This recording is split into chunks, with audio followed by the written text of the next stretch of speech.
Western Mississippi, højdærede publikum. Mine herskaber, mine grevskaber, klædeskaber og lidenskaber. Girobosser og chioletter. Få gang i konvolutterne og træd indenfor. Her er entréen så lav, at man må bukke sig for at komme ind. Her er smæk for frikadellen. Fut i fejemøjt, svup i bolledejen og gak i låget. Kom så, mine damer og herrer. Mussefælder, rottefælder, partifælder, ægtefælder, folkefælder og forbundsfælder. Kom indenfor og vær med. Oplev århundredets sensation. Giro-personal, der løber med en halv vind.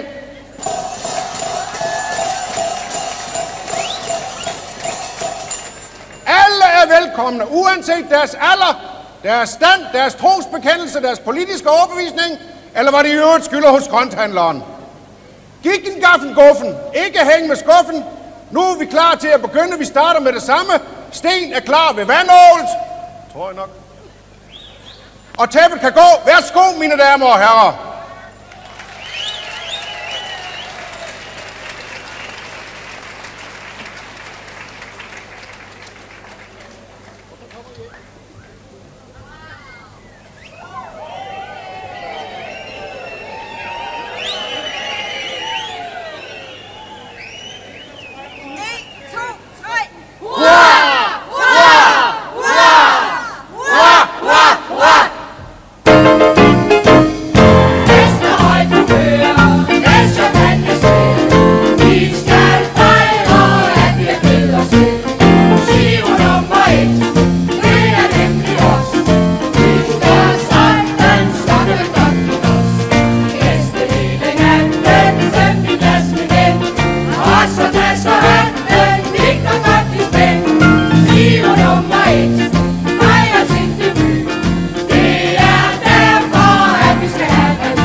og selvsikkerhed, når vi skal give andre besked.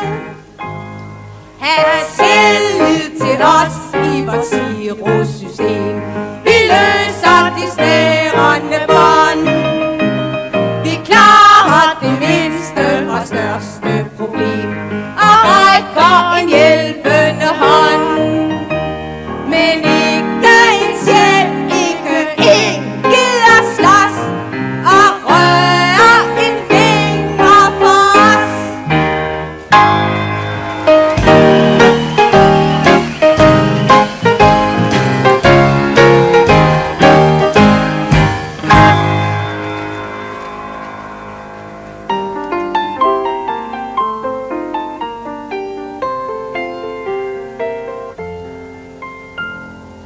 Natten er så stille, luften er så klar.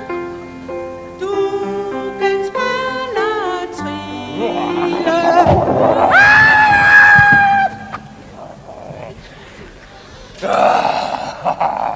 Vi har aftalt med instruktøren, at det her skal være en revy med pidier.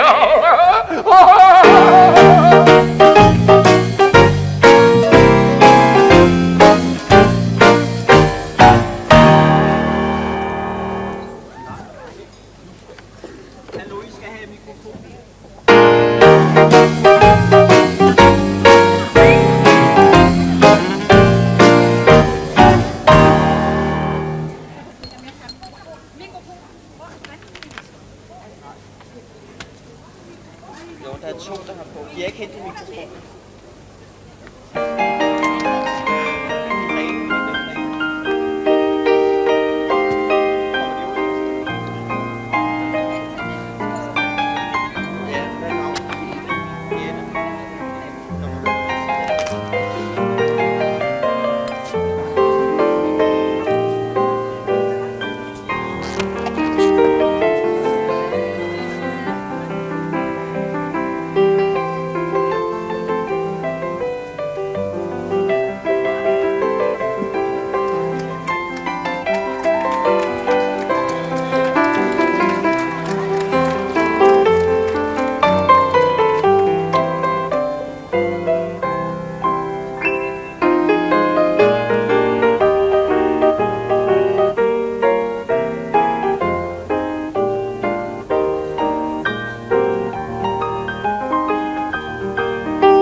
SOS!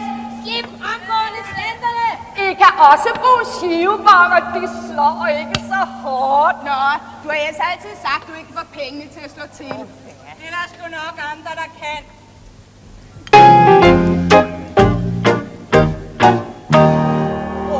I verden sidder mange paver, og de får gaver, og de laver.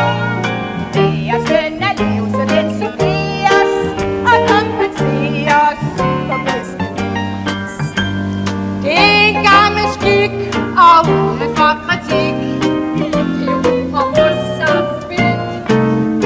Herhjemme kender vi slet ikke ordet korruption. Det er noget, de andre har. Det hænder allerhøjst, at der er nogen, der kender en. Er vi give et badekar. Men ærligt talt, det er nu noget, man kender, der lige har tjent 1,5 million.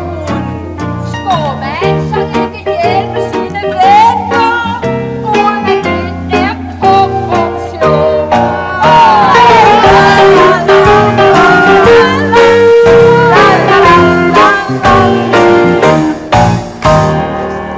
USA har store flyfabrikker, og salget ligger hos visse klikker.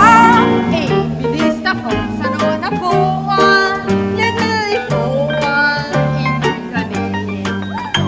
Men den slags salær, som kommer alle skær, kender vi skam ikke her. En dansker ser med vendelse på den slags korruption.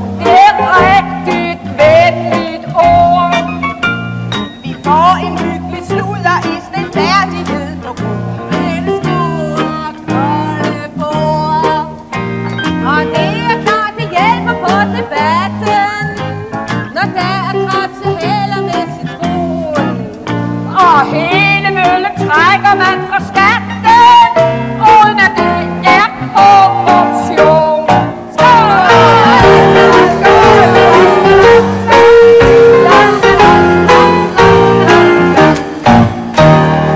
En arabisk prins med apanage og fyrstegage får i bil hver anden dag af farmand, og penge har han, den gamle dreng. Vores hovedvær på Christiansborg især kender ikke til det der. De holder sig der gudskelov for den slags korruption. Deres stil er pæn og ren, og skal en god partisoldat belønnes frem for nogen, får han høj skæg ekstra penge. Vi andre kan kun fuske lidt med skatten og snyde for det selvtræton og få et job i månefinder natten, uden at det er korruption.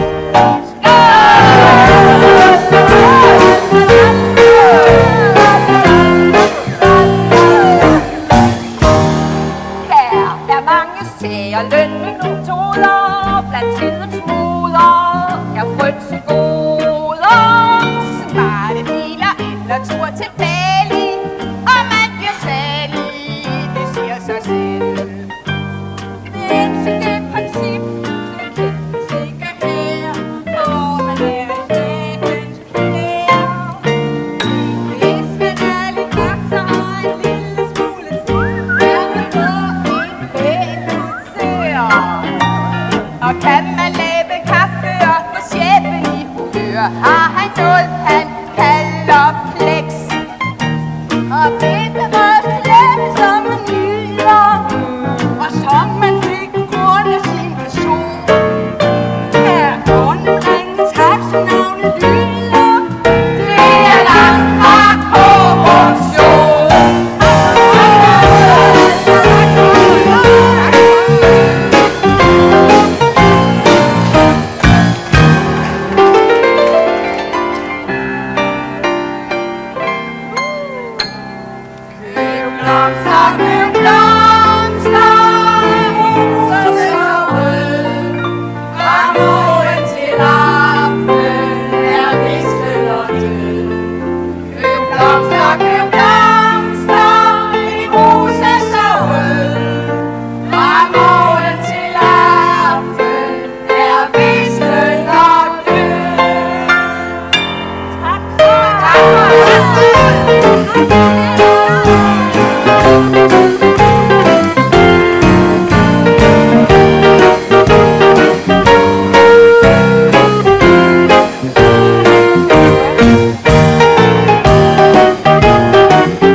Kan du gætte, hvem det er?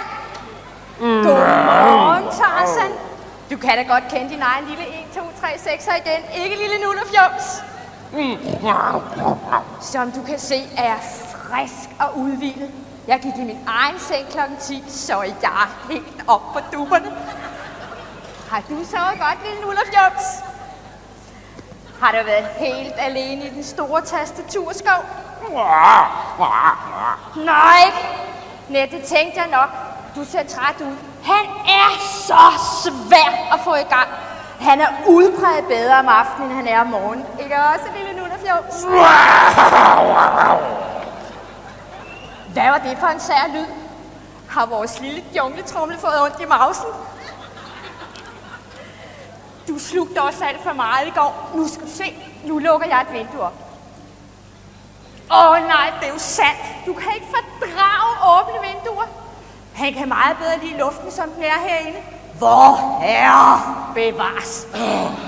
Her er så mange nider, så det kunne blive til et helt stykke gammel ost med fedt og skyld.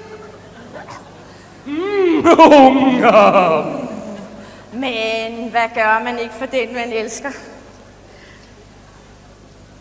Hvad? Han har til gengæld aldrig rørt ryggen.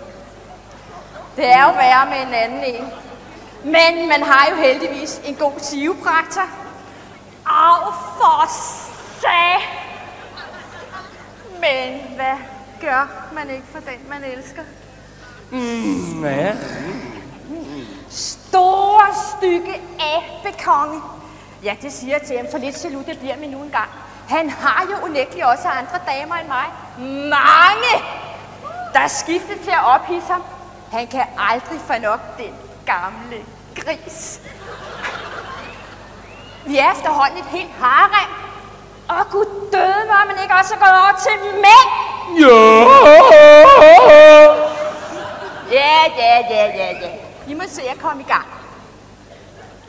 Han har fået en højaktuel bille. Det er bedst med gummi. Med duber.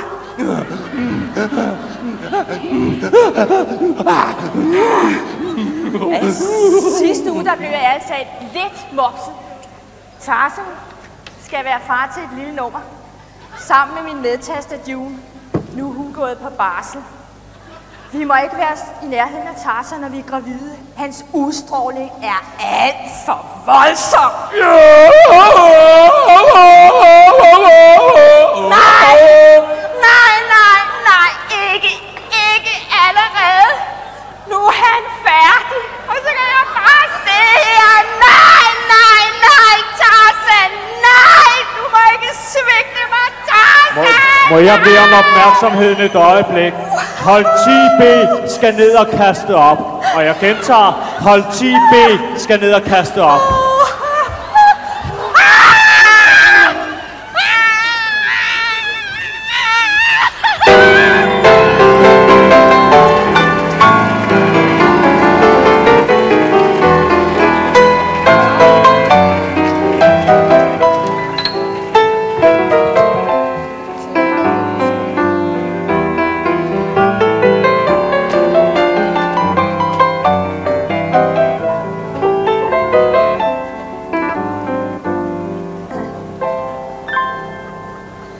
Står jeg ved døren, tør knap lukke op. Det er som mit hjerte er nær ved et stop. De venter derinde, er alle parat. Jeg hører nogen sige, nå, kommer hun snart. Men det at træde ind af den dør i min stil, og med et være midtpunkt, det er ikke min stil. Jeg står her på gangen og tøver, mens tankerne løber afsted. Nu skal jeg have blomster og vist nok en ring, og alle vil sige de kønneste ting. Sådan opmuntrende, det er jo givet. Nu skal du have noget ud af livet, og mere af den slags, der kan muntre mig op og gøre mig glad sidste dag på mit job. Jeg har tit været sur, måske mere end nogen, og drømt om min kommende førtidspension. Min løn var for lille og presset for hårdt. Det spændende arbejde, det gav man bort. Alligevel husker jeg mange en dag, hvor ting ville lykkes, den glæde det gav. Jeg står her på gangen og tøver, mens tankerne løber afsted. Mit regnskab, det stemmer vist helt på en prik. Jeg gav sikkert slet ikke mere, end jeg fik. Det trælse kan nemt overskygge den daglige tryghed og hygge. Min ven, skram dig an, sæt festsmilet op. Ingen tårer må ses sidste dag på dit job. Min frihed for Søren, hvor har jeg dog tit set hen til den dag, hvor livet er mit, og ikke skal sælges som arbejdskraft mere. Hurra, hvilken lykke, når endelig det sker. Jeg kan opleve ting, dyrke rejser og sprog, omsider befriet for hverdagens å. Jeg står her på gangen og tøver, tanker, mens tankerne løber afsted. Vist kan jeg nu gøre lige, hvad jeg vil, men hvem skal jeg siden fortælle det til? Vi har hidtil været vant til at dele, både skik og kanel, ja det hele. Nu ser jeg med ét, hvad det er, der siger stop. Fællesskabet er endt. Sidste dag på mit job.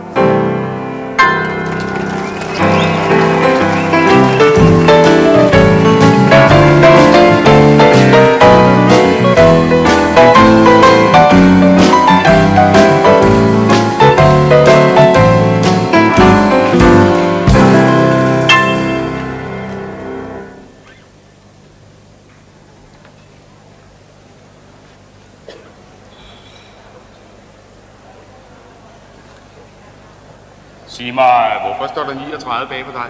Det skal jeg fortælle dig. Det er fordi, det er mit endetal, der er kommet ud i denne uge.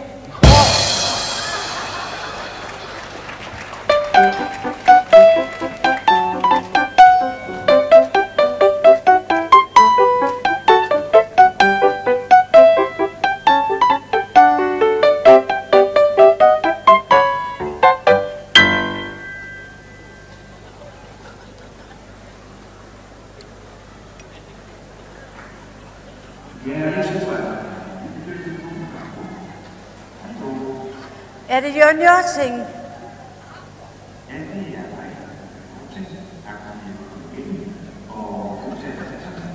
Tove Rasmussen, Statholdervej 11, 2400, København NV. 165 cm. Kommuneblond, let og rødbisse ting. CPR-nummer 23.1. 28 16 66.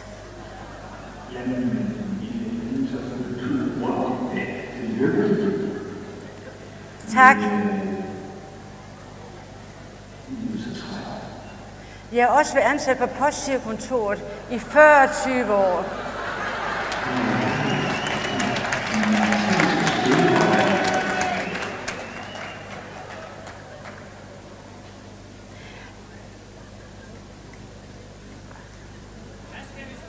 Jeg kan ikke høre, det vil sige dig. Jeg kan ikke høre en skid.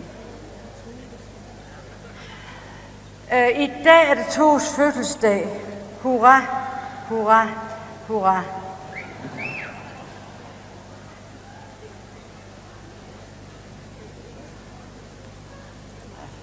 Hvad siger jeg noget mere? Hvad skal vi så spille for dig? Hvad siger han? Det er bare Joe Ellingtons orkester og Børnehjælp som solist. Først skal vi høre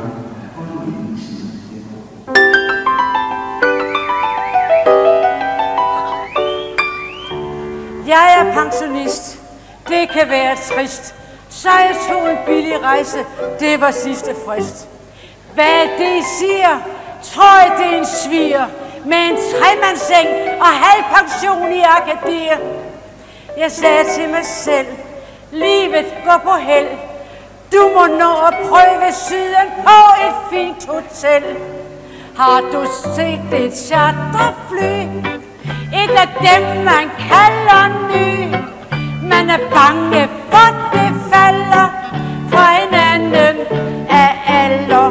Selvom jeg er ret adræt, har jeg bandet højt og grædt. Der var ikke meget glæde på det midterste sæde. Jeg har aldrig før mistet mit humør, før jeg gik i luften og skulle ned og have kulør. Jeg var ellers glad, da vi skulle have mad, men de to ved siden af kunne ikke følges ad. Naboen var stor, skubbede til mit bord. Det jeg snapsen ned i skyen, eller hvor jeg på noget tror. Har du set et charterfly, når det hænger i en sky? Man er bange for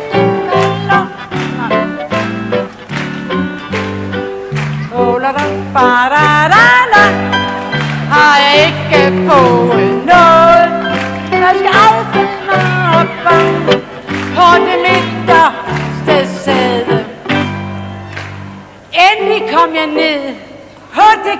sted.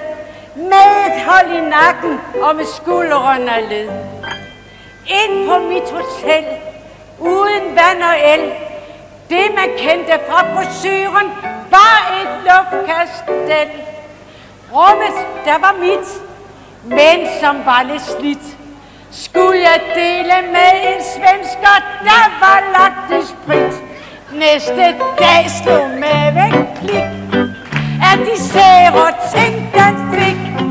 Så jeg lå i 8 dage, indtil jeg skulle tilbage.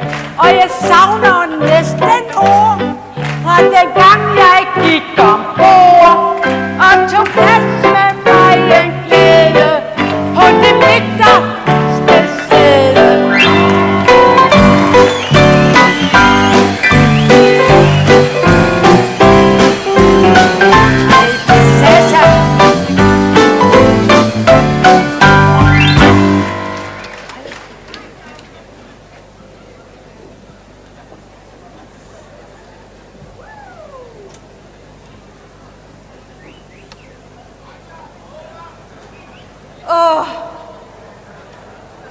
Jeg har altså sådan en lyst til at være anderledes. Hele ugen går jeg rundt og ser lige så kedelig ud som alle andre. Men om lørdagen, ja, altså hver lørdag, lusker jeg en tur ned til søen. For jeg må have det ud på en eller anden måde. Ellers går jeg frø ind på postsiven. Ud skal det sgu.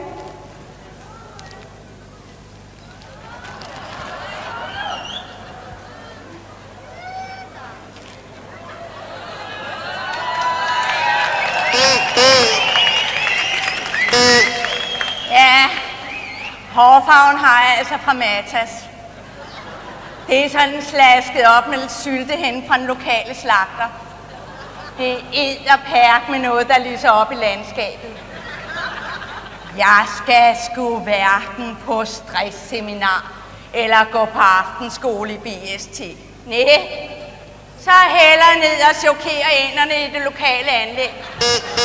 Bare hør, hvad de skrapper, når de ser mors hanekamp. De tror sgu nok, jeg er den grimme kæling. Æling. Hold kæft, hvor er de rakkæftet her i Andendammen. Det er sgu ligesom at være på snaderkursus i postsiven. Men det er altså også kun lige til mor her lukker op for slamsugeren. For så får de pærk med vingebasserne op fra lydhullerne. Det kan jeg godt fortælle jer. For hvis de ikke gør det, så får de katten fræsme tilsovset deres små hjernefrikadeller, når punkerdamens multimudder trænger op under fjerbusken. Og de kommer aldrig til at sige et drab mere. Eller jeg skal runden hyle med ekspedere dem nogle gyldegule sandheder lige op i næbbet. Skråt op. Eller jeg skal råstege dem, så de satans sylt med ikke kan kvappe sig sidelæns ud af sivene. Hold kæft, din forkølede skallesluger. Ja, dig og dine andefodformede tarmforkludrede minimeninger rager mig en parband. Prøv Britt Møller Hansen, den overvurderer superslattende svæberkast. Næh du, der skal sætte en hylde med anderledes boller på suppen.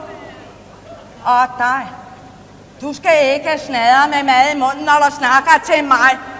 For så skal jeg klaske dig så flad, så du ryger direkte ind i Anders Sand og aldrig kommer ud igen. Eller jeg skal støvsuge dig og din lille lusede lapperdykkerfamilie for hver en fjer, så der kommer med gåse ud over hele kroppen og tigger om at blive lavet til andemad. Ja, det hjælper sgu ikke, at du ligger med røven i vandskorpen og gemmer hovedet det kommunale udslip. Jeg skråtter sgu ikke missilerne, bare fordi det er den anden ende, jeg taler til. Vis den ind, kammerat, eller skal der ind i mors verbale mikroovn en gang til. Hold kæft! Det var skønt. Så kan man klare nu igen og være ligeglad i begge ender.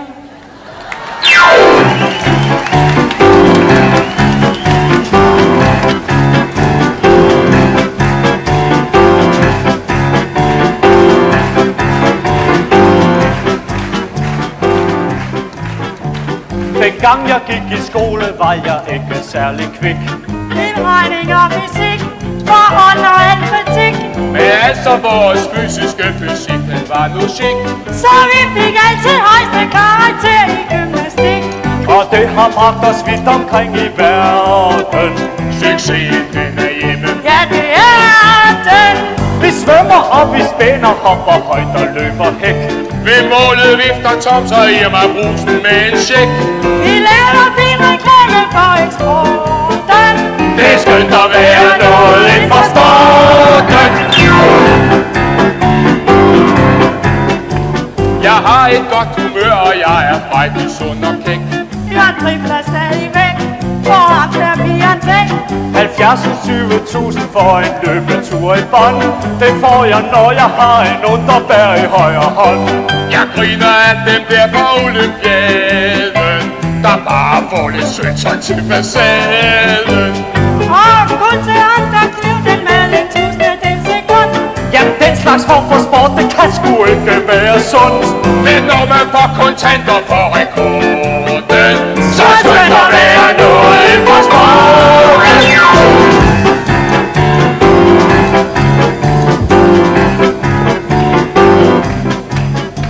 Den græske olympiade, denne smukke gamle skik, er endt i ren komik med bøvl og politik. Til sol det vil jeg ikke, når det dumme svin skal med. Og svenskerne må hellere spille bold et andet sted. Nemmer er der sgu ingen, der kan tære, når kasseapparatet bare klærer. Den sunde sjæl i kroppen er nødvendig, ved I vel.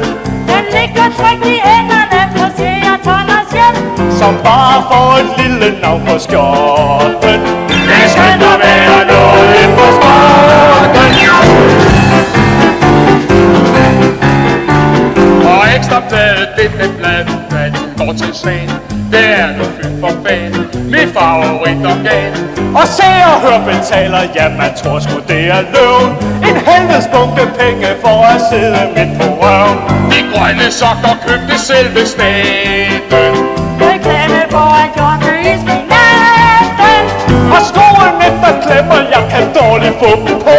De tilhører Pogens Slytter, de er meget, meget små. Men det synes bare, man er helt i orden. Det er skønt at være inden for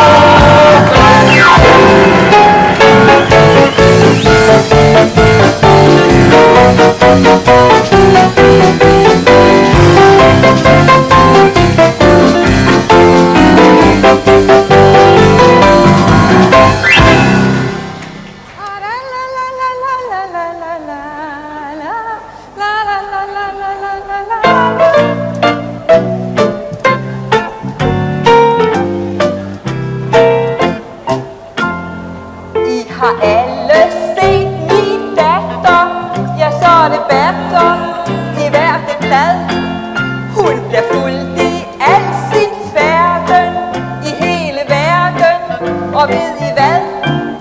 Jeg er både taknemmelig og stolt. Over dåben har jeg hende holdt. Jeg har skiftet hendes blære, og hun fik alting ind med skær. Jeg er mor til lille Gitte. Ja, hun er jo løbet op, siden hun blev fru Stallone med silikone og Marilyn Monroe krop. Hun kan strutte, hun kan stritte, vække opsigt og stå hej. Men det har min lille Gitte altså ikke fra mig. Der er megen interesse i vores presse for mors tøs. Men de siger, at hvis hun søger kontakt med bøger, bliver hun nervøs. Men jeg ved, hun har læst flere bind. Rasmus Klump, Anders And og Tintin. Hun er straks i godt humør, når hun får fat i Se og Hør. Og det læser jeg for Gitte, for det danske sprog er svært.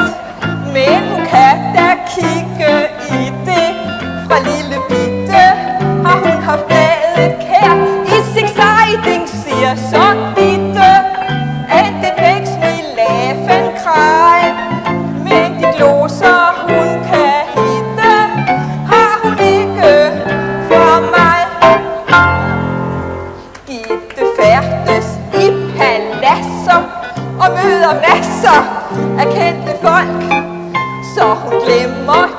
for sproget, men hun har lovet sin mor en tolk.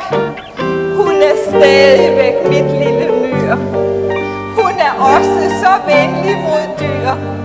Tænk at være så sød og rar, når man er verdens superstar. Jeg er vældig glad for Gitte, og når festen den er slut, så har mor her konduite og hjælper Gitte i stedet for Hollywood. Hun skal have et job, den kære, hvor hun nok bliver populær. Hun skal nemlig ind og være Hjernevinds sekretær.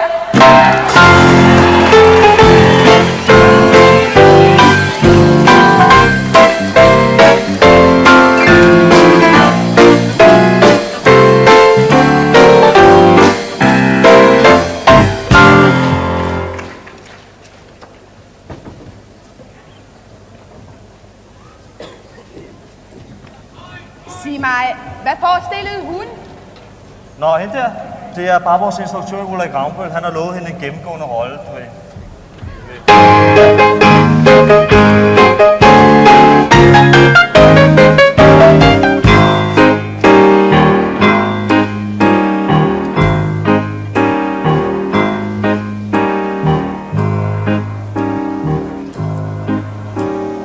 Marken er meget forandret på landet. Den er mest i vejen nu og volder mange knæ. Græsset er gult, og det lugter forbandet, men det hjælper nok, når marken nu bliver marginal. Så vil græsset gro, og den danske ko vokser op og ender som en saftig tornado. Men kreaturerne må ikke malkes, for så krupner vi i mælk og smør og fløde. vi producerer de dejligste sager. Der er tradition for vores gode kvalitet.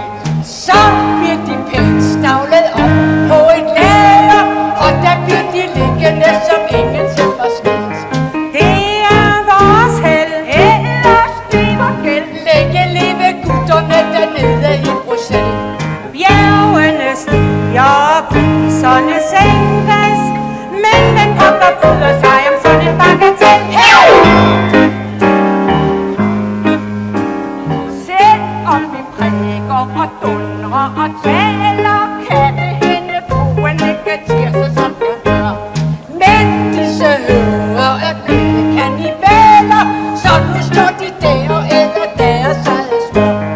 Men når de har et år af kornet, Længe leve Raspartiet, da-da-di-da-da.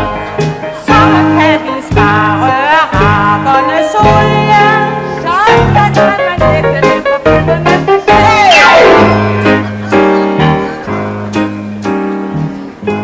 Grisene vokser, hvis vi gør dem blinde. Vi kan sløjse generne, det er en god idé.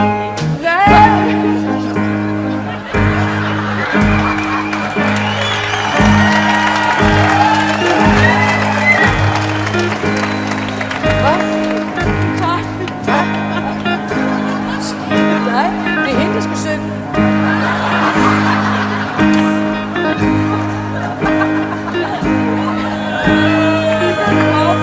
Grisene vokser, hvis vi gør dem blinde. Vi kan sløjse generne, det er en god idé. Malen i truet er så nok at finde, og hvad klokker skulle vi ellers gå omkring os i? Tanken er rigtig gang i en krisestil, men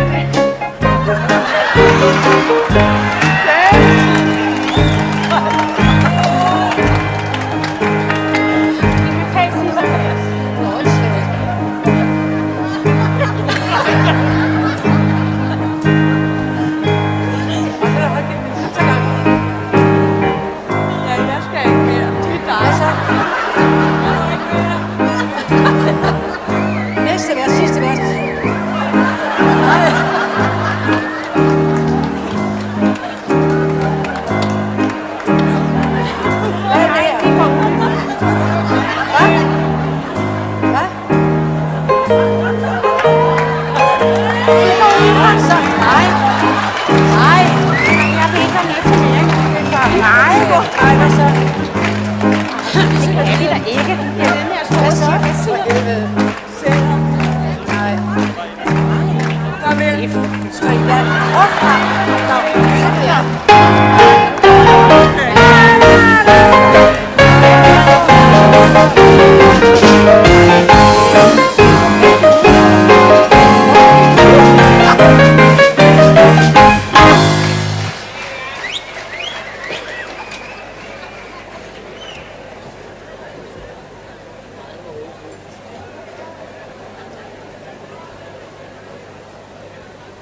Dag, det er Benny Skriver fra BT. Har du tid et øjeblik? Ja, det har jeg da. Vi er i gang med en undersøgelse her til i morgen. Kunne du svare mig på bare et enkelt spørgsmål? Ja, det tror jeg.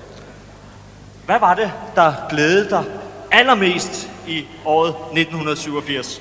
Tja... Ja, det er vel ikke sådan at svare på, jeg mener. Var det nedrustningsaftalerne mellem supermagterne? Nej, det var det ikke. Det var finanslovens vedtagelse. Nej, det var det ikke. Nej, det var da mit firma pludselig fandt på at give os alle sammen en flot gave. En flot gave? Og hvad var så det? Denne her smarte paraply.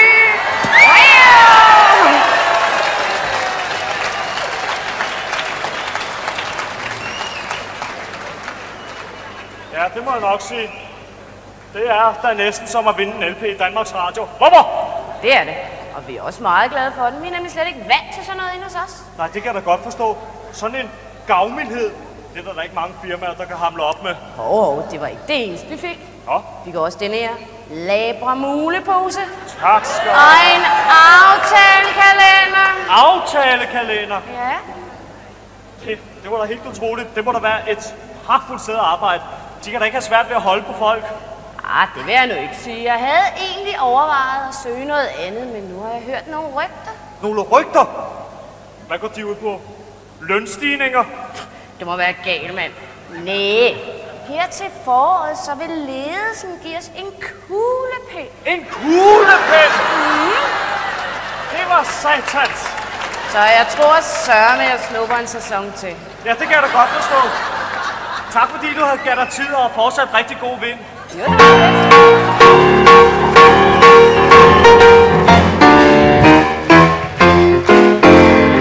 Med når giroen kalder, jeg synger, fløjter og traller, og så sidder vi der, ligesom en her, side by side.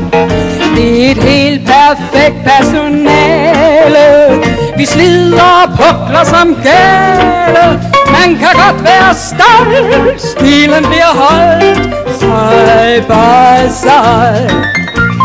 På den gamle stamholm gør man i nobel habit og kører rundt i smarte biler, som de har fået på kridt. Og de her der lægger planer om ting vi slet ikke aner. Man kan blot følge trop og passe sit job, side by side. Der er meget nu vi skal gøre, når giroen vokser sig større. Men det hele er klart, vi står parat, side by side. Vi skal ud og sælge for Otte, der har lidt svært ved at klare det. Så nu får I billet i første paket, side by side. Der er andre tanker, det skal I snart få at se. Der bliver spurgt i alle banker, hvad pokker skal der nu ske? Vores minister, der hedder Clausen, klør sig på hovedet og mausen. Vi må håbe det du med post og kultur, side by side. Der er ingen slinger, det hele vokser og gror. Kan I mærke, hvordan det swinger, og hvordan bankerne glor? Vi er effektive og billige i vores store familie. Går vi fremad i flok,